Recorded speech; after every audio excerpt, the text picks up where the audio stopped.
Capítulo 2. Mr. Foster se quedó en la sala de decantación mientras el Dick y sus oyentes se dirigían al ascensor más próximo que los condujo al quinto piso. Guardería infantil, sala de condicionamiento neopavloviano, anunciaba el rótulo de la entrada. El director abrió la puerta. Entraron en una gran estancia vacía, muy brillante y soleada, cuya pared meridional era toda una ventana. Media docena de enfermeras con las chaquetas y pantalones reglamentarios de viscosa blanca y con los cabellos bajo los gorros asépticamente ocultos estaban ocupadas en colocar floreros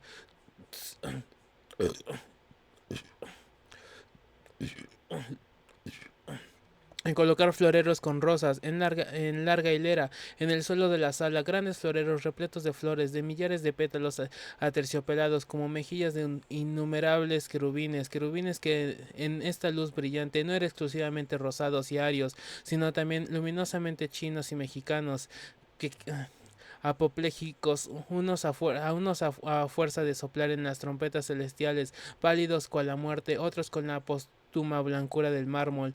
Las enfermeras se cuadraron cuando entró el Dick. Coloquen los libros, ordenó. Las enfermeras obedecieron en silencio. Colocaron libros entre vasos floridos, una hilera tentadoramente abiertos, mostrando cada cual una figura de alegres colores que representaba animales, peces o pájaros. Ahora traigan a los niños. Salieron rápidamente para volver al cabo de 1 o 2 minutos, empujando una especie de altos carritos de té con 4 estantes de malla metálica y una criatura de 8 meses, todos exactamente iguales, pues se trataba de un grupo Bokausnovsky y por pertenecer a la clase Delta iban vestidos de color kaki. Déjenlos en el suelo. Los carros fueron descargados. Pónganlos ahora de modo que vean los libros y las flores. Una vez hecho esto, los niños quedaron un momento silenciosos para comenzar enseguida a arrastrarse hacia ellos, atraídos por las vivas y alegres formas que decoraban las páginas. Cuando ya estaban cerca, el sol se eclipsó tras una nube. Flamearon las rosas como bajo el efecto de una súbita pasión interna y una vida nueva y profunda pareció despedirse de las brillantes páginas de los libros. De las filas de niños que avanzaban a gatas brotaron débiles gritos de alegría, murmullos y ronroneos de placer. El director se frotó las manos. Magnífico, ni hecho a propósito. Los más rápidos habían llegado a su meta. Las manecitas hacían hacían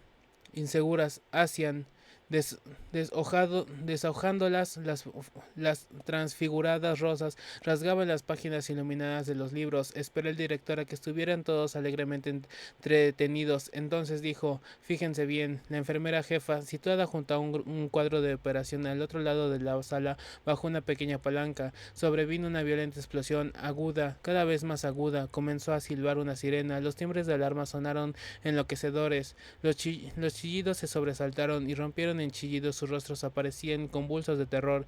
Y ahora complementos, gritó el director, pues el ruido era ensordecedor. La lección con una suave descarga eléctrica. Movió otra vez la mano y la enfermera jefa bajó una segunda palanca. Cambiaron súbitamente de tono los gritos de los niños. Eran casi demenciales sus alaridos penetrantes y espasmódicos. Los pequeños cuerpos se contraían y retorcían. Sus miembros se sacudían violentamente como obedeciendo a un calambre. Podríamos electrificar toda esa zona del suelo, dijo el director a modo de explicación. Pero basta con eso. Hizo una seña a la enfermera. Cesaron las explosiones. Cayeron los timbres. Se fueron amortiguando el aullido de las sirenas, bajando de tono hasta el silencio. Se relajaron los contraídos y cuerpos, y los que habían sido sollozos y alaridos furiosos volvieron a los límites de un terror normal. Enséñales otra vez las flores y los libros. Obedecieron las enfermeras, pero al acercárseles las rosas, al ver tan solo las figuras vivamente iluminadas de los gatitos, los gallos y las ovejas, los niños retrocedieron con terror y volvieron a subir súbitamente de tono de sus gritos. Observe bien, dijo triunfante el doctor. Observen. Los libros y los estrépitos, las flores y las descargas eléctricas quedan irreversiblemente unidos a la imaginación de estos niños, y al cabo de 200 repeticiones de esta lección u otra semejante, su relación será indisoluble. Lo que une al hombre, la naturaleza es incapaz de separarlo. Crecerán con lo que los psicólogos llaman horror instintivo a los libros y a las flores, reflejos condicionados. Definitivamente estarán inmunizados de libros y botánica para toda su vida. Se volvió a las enfermeras: llévenselos. Chillando aún, los niños fueron subidos a los carritos y llevados fuera de la sala, dejando olor a leche agria y un grato silencio. Uno de los estudiantes alzó su mano. Comprendía muy bien por qué no se podía tolerar que las castas inferiores malgastasen con libros el tiempo de la comunidad, que corría siempre el riesgo de que leyesen algo que pudiesen destruir uno de sus reflejos condicionados. Sin embargo, no entendía lo de las flores. ¿Por qué molestarse en hacer psicológicamente imposible a los delta el gusto por las flores? Pacientemente le explicó el Dick. Si se hacía que los niños comenzasen a aullar al ver una rosa, era por razones de alta política económica. No había mucho, cosa de un siglo, que había acondicionado a los gamma y deltas y aún a los epsilon para que amasen las flores y la naturaleza salvaje en general. La idea era hacerles desear el campo tantas veces como tuviesen ocasión, obligándolos a utilizar el transporte. ¿Y no lo utilizaban?, preguntó el alumno. Sí, y en bastante cantidad, dijo el Dick, pero nada más. Las primulas y los paisajes, explicó, tienen un grave inconveniente: son gratuitos. El amor a la naturaleza no da trabajo a las fábricas. Se decidió abolir el amor a la naturaleza entre las clases bajas cuando menos, pero no la inclinación a utilizar transporte, pues por otra parte era esencial que siguieran deseando ir al campo aunque lo odiaran. El problema era hallar para el uso del transporte una razón económica más sólida que un mero afecto hacia las prímulas y los paisajes. Al fin se dio con ella. Condicionamos a las masas, concluyó el director, de modo que odien el campo, pero simultáneamente para que les gusten los deportes campestres, y a la vez no las arreglamos para que todos los deportes al aire libre entrañen el uso de aparatos sofisticados. De este modo consumen artículos manufacturados y medios de transporte, de ahí las descargas eléctricas. Comprendo, dijo el estudiante, y guardó silencio mudo de admiración.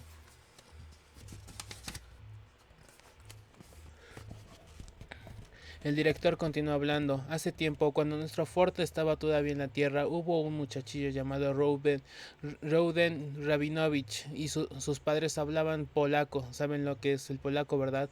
Una lengua muerta, como el francés y el alemán, agregó oficiosamente otro alumno, haciendo alrededor de su erudición. ¿Y padre?, preguntó el Dick. Se hizo un embarazoso silencio. Varios muchachos enrojecieron. No sabían aún distinguir la sutil línea de separación entre obscenidad y ciencia pura. Uno, al fin, tuvo valor suficiente para alzar la mano. En otro tiempo los seres humanos titubeó, la sangre fluyó a sus mejillas. Bien, eran vivíparos.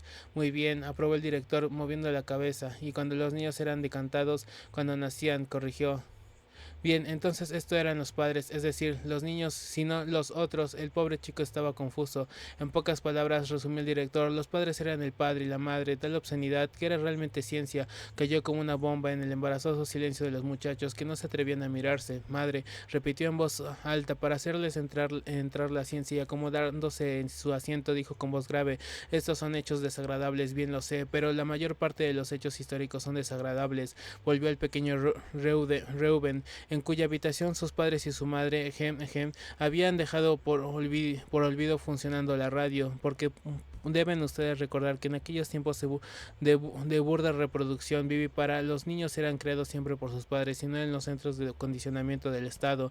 Mientras dormía el niño, comenzó a oírse por la radio el programa de la emisión de Londres, y a la mañana siguiente, con gran asombro de su los más atrevidos de los chicos se aventuraron a cambiar risitas entre sí. El chiquitín se despertó repitiendo palabra por palabra una larga conferencia de ese curiosito de escritor antiguo, uno de los poquísimos cuya obra se han permitido llegar hasta nosotros, George Bernard Shaw, que hablaba según la probada tradición de entonces de su propio genio para los padres, guiño y risita, del pequeño Reuben. La tal conferencia fue, como es de suponer, perfectamente incomprensible, e imaginándose que su niño se había vuelto loco de repente, llamaron al médico. Entendía este, por fortuna, el inglés y reconoció la conferencia de Shaw. Había dictado por la radio la víspera, comprendió lo ocurrido y escribió sobre el caso una carta a las publicaciones médicas. Habíase descubierto el principio de la enseñanza durante el sueño y hipnopedia. El Dick hizo una solemne pausa que causó un gran efecto sobre la concurrencia. El principio había sido descubierto, pero pasaron muchos años antes de que tal principio tuviese aplicaciones útiles. El caso del pequeño Reuben ocurrió solo 23 años después de que nuestro Ford lanzase al mercado su primer modelo T. Aquí el director hizo el signo de la T sobre su estómago y todos los estudiantes lo imitaron reverentemente. Los estudiantes garrapateaban en su blog de notas Hipopedia, empleada por primera vez oficialmente en 214 DF. ¿Por qué no antes? Dos razones. A. Los primeros experimentos fueron explicando el DIC. Seguían en una ruta falsa. Los investigadores creyeron que podían hacer de la hipnopedia un instrumento de educación intelectual. El niño duerme sobre su costado derecho con el brazo derecho estirado, la mano colgado fuera de la cama, a través de una rejilla redonda en un costado de una caja. Habla una voz suavemente. El Nilo es el río más largo de África y el segundo del mundo en longitud, aunque más corto que el Mississippi. El Nilo está en la cabeza de todos los ríos por la extensión de su cuenca, que abarca 35 grados de latitud. Al día siguiente se le pregunta: Tommy, ¿sabes cuál es el río más largo de África? El niño niega con la cabeza. ¿Acaso no recuerdas algo que empieza con el Nilo? El Nilo es el mayor río de África y el segundo del mundo en longitud. Las palabras salen atropellándose unas con otras por sus labios, aunque más corto que... Bueno, dime ahora cuál es el río más largo de África. La mirada carece de expresión.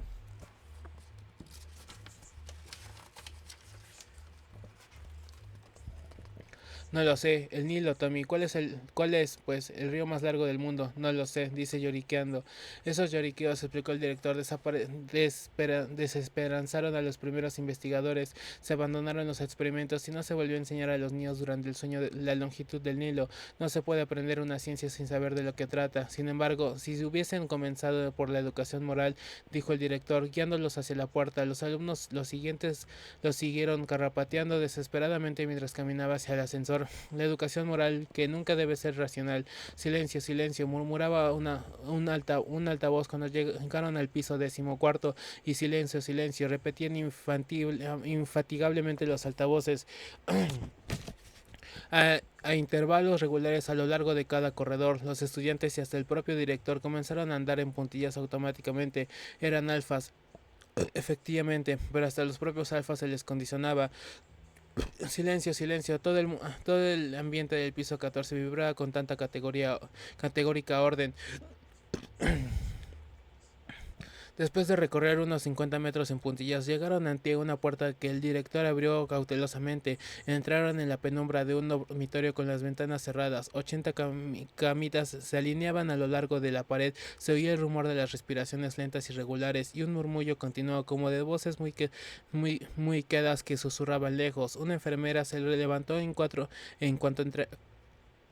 entraron y se cuadró ante el director. ¿Cuál es la lección de esta tarde?, preguntó. Durante los primeros 40 minutos tuvimos sexo elemental, respondió la enfermera, pero ya hemos pasado a conciencia de clase elemental. El director caminó lentamente frente a la larga fila de camitas. Entregadas al sueño, 80 rosadas criaturas yacían, respirando suavemente. Debajo de cada almohada salió un susurro.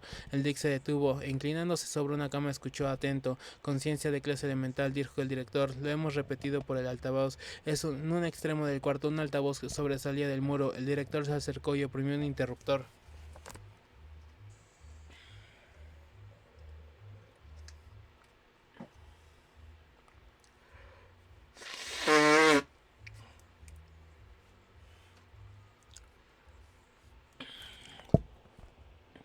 Todos visten de color verde, decía una voz suave pero clara, comenzando por la mitad de una frase. Y los niños delta visten de kaki. Oh no, no quiero jugar con los niños delta. Y los epsilon son aún peores, son demasiado tontos para aprender a leer y escribir. Además visten de negro, que es un color repugnante. Cuán contento estoy de ser un beta.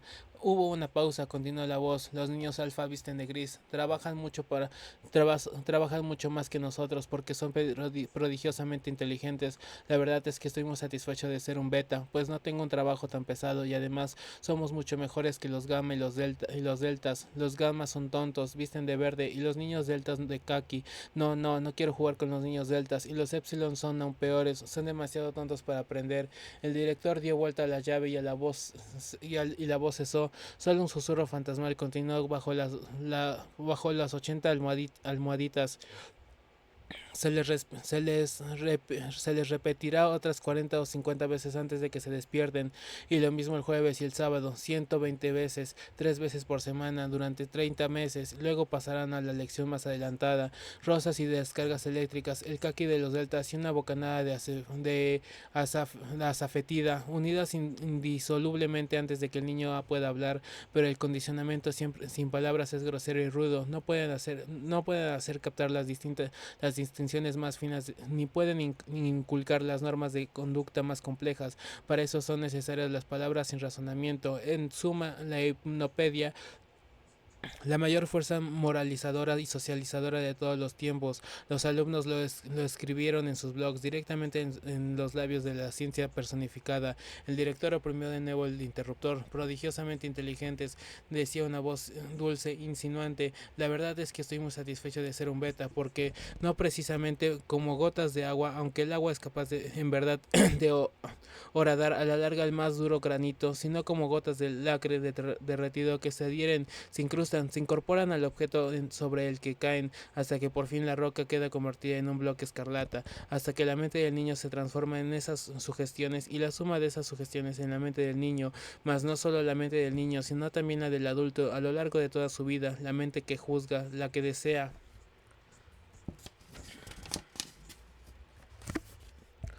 y decide integrada por esas sugestiones. Pero he aquí que todas esas sugestiones son nuestras sugestiones, casi gritó el director exaltado. Sugestiones del Estado. Golpeó sobre la mesa más próxima y por consiguiente un rumor lo hizo volverse. Oh, Ford, dijo cambiando de tono, he despertado a los chiquillos. Capítulo 3. Era la hora del recreo en el jardín. Desnudos bajo el sol de junio, 600 o 700 niños y niñas dejaban oír sus agudos gritos mientras se correteaba sobre el césped, jugaban a la pelota o se agrupaban silenciosamente en grupos de 2 o 3 entre los arbustos floridos. Se habían abierto las rosas. Dos ruiseñores entonaban un soliloquio en la espesura mientras un cuco desafinaba entre los tilos. El aire parecía adormecerse al murmullo de las abejas y los helicópteros. El director y sus discípulos se detuvieron un momento para ver jugar una partida de pelota centrífuga. 20 niños formaban un círculo alrededor de una torrecilla de acero cromado. Había que arrojar la pelota al aire de forma que cayese en la plataforma situada en lo alto de la torrecilla. Descendiera por el interior hasta caer sobre un disco que giraba velozmente. Entonces salía disparada por una de las numerosas aberturas de la caja cilíndrica y los niños tenían que atraparla al vuelo. Es curioso, murmuró el director mientras se alejaba. Pensar como aún en los tiempos de nuestro Ford, la mayoría de los juegos se realizaban con solo una o dos pelotas, unos palos y en algunos casos un trozo de red.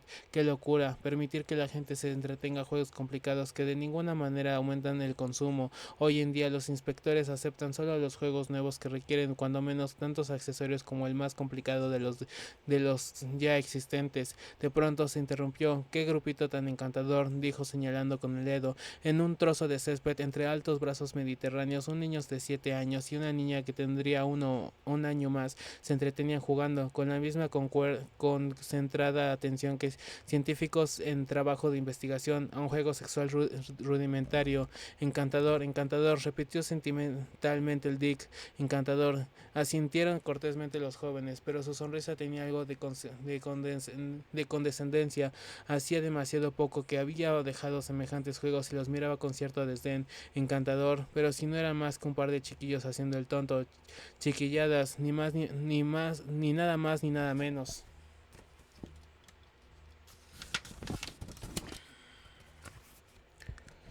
Siempre pienso, continuó el director en tono sensible, pero lo interrumpió un llanto bastante agudo. De unos matorrales cercanos salió una enfermera, llevando de la mano a un niño que aún creo que lloraba. Una niña, algo ansiosa, lo seguía. ¿Qué pasa?, preguntó el director. La enfermera se encogió de hombros. No es nada, respondió. Este niño se muestra bastante reacio a los juegos eróticos. Ya lo había notado una o dos veces y no ha vuelto a las andadas. Empezó a llorar. Yo, interrumpió la niña. Yo no quise hacerle daño, se lo aseguro. Claro que no, querida, dijo la enfermera tranquilizándola. Así que continuó dirigiéndose de nuevo al director. Lo llevo al superintendente ayudante de psicología para ver si presenta alguna anormalidad. Muy bien, dijo el director. Llévatelo, tú quédate aquí, nena, agregó mientras la enfermera llevaba el crío confiado a su cuidado que seguía llorando. ¿Cómo te llamas? Polly Trotsky, bonito nombre como tú, dijo el director. Corre por ahí a ver si encuentras otro niño con quien jugar. La niña corrió hacia los matorrales perdiéndose de vista. Exquisita criatura, dijo el director, siguiéndola con la vista y volviéndose a los alumnos. Lo que ahora voy a decirles puede parecer increíble, pero es natural que cuando no se está habituado a la historia, la mayoría de los hechos del pasado parezcan increíbles. Y reveló la pasmosa verdad. Durante un largo periodo antes de la época de nuestro Ford y aún durante algunas generaciones posteriores, los juegos eróticos entre los niños habían sido considerados anormales. Estallaron sonoras carcajadas, y no solo eran anormales, sino realmente inmorales, no, y por consiguiente estaban rigurosamente prohibidos. En las caras de los oyentes apareció una asombrosa incredulidad. Por eso es que los pobres críos no tenían derecho a divertirse, no podían creerlo. Hasta los adolescentes, decía el Dick, hasta los adolescentes como ustedes se les prohibía. Imposible. Aparte de un poco de autoerotismo subréptico y la homosexualidad, nada era permitido. Nada, hasta que tenían más de 20 años, en la mayoría de los casos. 20 años, preguntaron en eco los alumnos, llenos de incredulidad. 20 años, repitió el director. Ya les dije que les parecía increíble. ¿Cuáles eran los resultados? Los resultados eran terribles. Una voz grave y profunda se mezcló súbitamente en el diálogo. Miraron en torno. A un extremo del grupo estaba en pie un desconocido hombre de media estatura, pelo negro, nariz aguileña, rojos y carnosos labios y ojos oscuros que parecían horadar. Terribles, repitió. El Dick, que se había sentado en uno de los bancos de acero y caucho convenientemente dispuestos en los jardines, se puso en pie de un salto al ver al individuo y se precipitó hacia él con las manos extendidas, sonriendo efusivamente. Inspector, qué inesperado placer. ¿Quién cree que es, chicos? El inspector, su fordería Mustafa Mont, en los 4000 cuartos del centro. Los 4000 relojes eléctricos dieron simultáneamente los cuatro. Secas voces salían de las bocinas de los altavoces. Cesa el primer turno del día. Entrada del segundo turno del día. Cesa el primer turno del día. El ascensor subiendo a los vestuarios. Henry Foster y el subdirector de predestinación daban la espalda intencionalmente a Bernard Marx de la oficina de psicología, tratando de evitar cualquier relación con aquel hombre de mala reputación. El zumbido y leve ruido de las máquinas estremecía el rojizo ambiente del almacén de embriones. Los dos turnos iban y venían a un rostro color de lupus. Sucedía otro, majestuosa e interrumpidamente continuaban las bandas su lenta marcha con su cargamento de futuros hombres y mujeres. Lenia Crown se dirigió hacia la puerta. Su fordería Mustafa Mont. Los ojos de los estudiantes que los saludaban se salían de sus órbitas. Mustafa Mont, el inspector representante de la Europa Occidental, uno de los 10 inspectores mundiales, uno de los 10, y se sentaba en el banco con un Dick y se iba a quedar allí hasta dirigirles la palabra directamente de labios del propio Ford.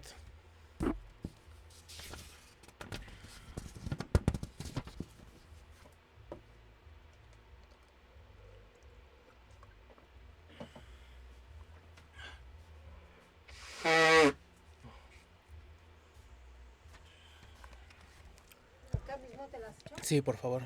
Dos chiquillos, menudos y morenos, salieron de entre las matas, los miraron en un momento abriendo mucho los ojos con asombro y volvieron a sus juegos entre el follaje.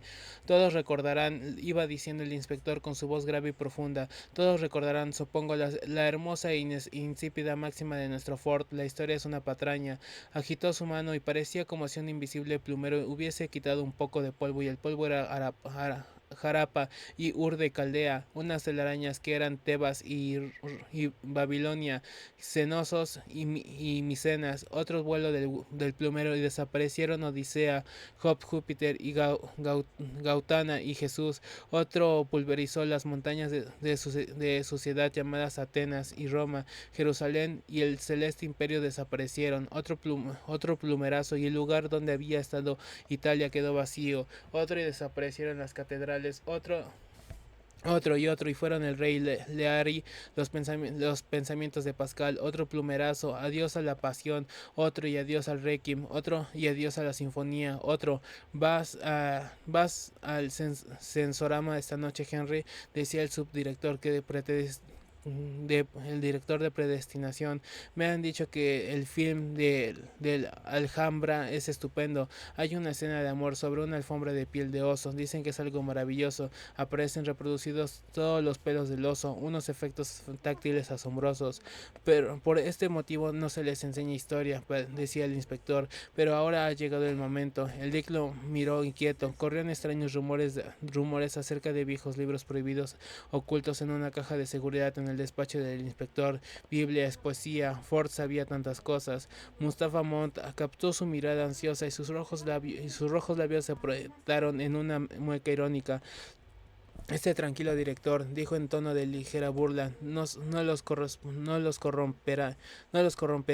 El Dick parecía totalmente confundido. Quienes se sienten desdeñados procuran mostrarse despectivos. La sonrisa en los labios de Bernard Marx era despectiva, con que todos los pelos del oso, vaya, haré todo lo posible por ir, dijo Henry Foster. Mustafa Mott se inclinó hacia adelante, sacudiendo entre ellos el dedo índice. Traten de imaginar, dijo, y su voz les produjo un estremecimiento extraño en el diafragma. Traten de imaginar el efecto que causaba tener una madre vivípara. Otra vez la palabra obscena, pero nadie pensó ahora en sonreír. Traten de imaginar lo que significa vivir con la familia. Trataron, pero evidentemente sin éxito. ¿Y saben ustedes lo que era un hogar? Negaron con la cabeza. Lenia Crown subió a los 17 pisos, torció a la derecha al salir del ascensor, siguió un largo pasillo hasta llegar a una puerta, vestuario femenino. Se zambulló en un ensordecedor caos de brazos, senos y ropa interior. Ríos de agua caliente caían en un centenar de bañeras o salían de ellas borboteando por los desagües, zumbando y silbando. 80 máquinas para masaje que funcionaban por medio del vacío y la vibración, sonaban y chupaban simultáneamente la carne firme y tostada de 80 soberbios ejemplares femeninos que hablaban todos en voz en grito. Un aparato de música sintética susurraba un solo de supercorneta. Hola, Fanny, dijo Leina a la joven que tenía el armario justo al suyo. Fanny trabajaba en la sala de envasado y su apellido era también Crown, pero como entre los 2.000 millones de habitantes del planeta debían repartirse solo 10.000 apellidos, esta coincidencia no era muy extraña. Leina se bajó las cremalleras de la chaqueta y los pantalones, se quitó la ropa interior y con las medias y los zapatos puestos se dirigió hacia las bañeras. Hogar, unos cuartitos pequeños en los cuales se amontonaban un hombre, una mujer periódicamente embarazada y un tumulto de niños y niñas de todas las edades, sin aire ni espacio, una prisión insuficientemente esterilizada y oscuridad, enfermedades y hedores. Tan vívida era la descripción del inspector que uno de los jóvenes, más delicado que los otros, se puso pálido solo de oírlo y estuvo a punto de marearse. Lenina salió del baño, se secó con la toalla y cogió un largo tubo flexible, fijo al muro, aplicó la boca de al pecho como si fuese a suicidarse, se apretó el gatillo,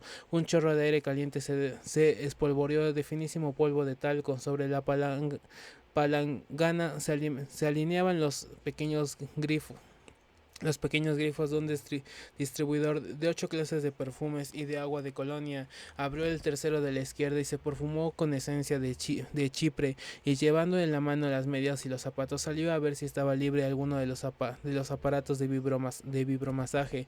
El hogar era tan sórdido, sórdido psíquica y físicamente. Psíquicamente era un vivar de conejos, un estercolero caldeado por los roces por la vida común, hediendo a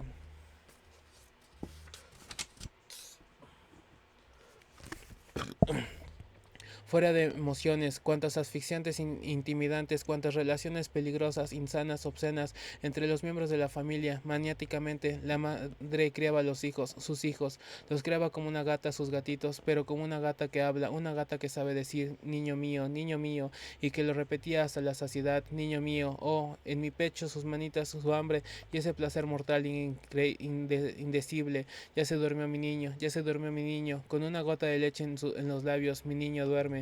Sí, dijo Mustafa Montt, moviendo la cabeza, comprende que se horroricen.